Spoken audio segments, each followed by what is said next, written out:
for her comments. Yes, you both. Merci, Monsieur le Président. Je voudrais d'abord m'excuser auprès de notre rapporteur de n'avoir pu participer à la réunion des rapporteurs fictifs, mais j'étais dignement représentée, si je puis dire, et donc j'ai eu un compte-rendu exhaustif de la réunion. Mon groupe, par nature, est favorable aux exemptions de visa, je le redis, et notamment au visa de court séjour. Je vais répéter les petites remarques amusantes que j'avais faites la dernière fois. Je m'étonne quand même de la façon dont l'Union européenne choisit les pays à qui elle accorde des exemptions de visa. J'ai envie de dire, ça permet de voyager, ça permet de faire mieux connaissance avec un certain nombre de micro-États avec qui nous pouvons avoir des relations.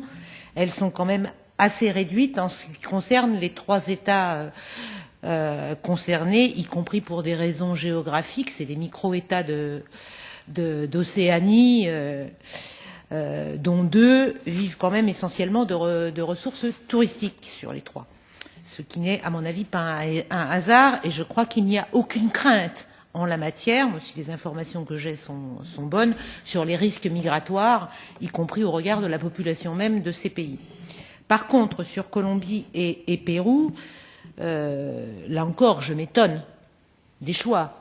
Pourquoi ces 2-là? La dernière fois, je m'étais étonnée du choix des Émirats arabes unis au milieu du paquet touristique, je dirais. Cette fois-ci, nous avons la Colombie et le Pérou. Je ne partage pas l'optimisme de notre rapporteur par rapport à la criminalité organisée. Je trouve que ces pays, de ce point de vue-là, sont mal choisis parce que cela reste des plaques tournantes en matière de trafic de drogue.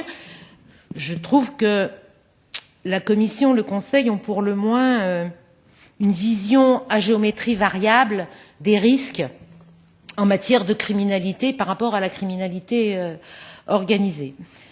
Donc au moins sur ces 2-là, j'amène à réfléchir. Nous n'aurons pas à réfléchir sur le Pérou, puisque apparemment il n'est pas directement dans le paquet. Et la dernière chose, si je vais rajouter une chose, comment dire ça? Parce que je m'inquiète, je suis, on va dire désagréablement surprise, pour être gentil, que la lutte contre l'immigration ait autant d'importance, et même plus d'importance que la question de la criminalité organisée. Accord de réadmission, on sait ce que ça veut dire, et je pense que l'État espagnol, notamment, doit être en première ligne, puisque c'est lui qui est principalement concerné. Et enfin, et je terminerai là, Monsieur le Président, je voudrais m'associer à ce que notre rapporteur a dit gentiment. C'est vrai que nous sommes à chaque fois saisis de ces accords après signature et après mise en œuvre, fût-elle provisoire. Je pense que nous nuirions à nos relations avec nos pays si nous disions quoi que ce soit en la matière.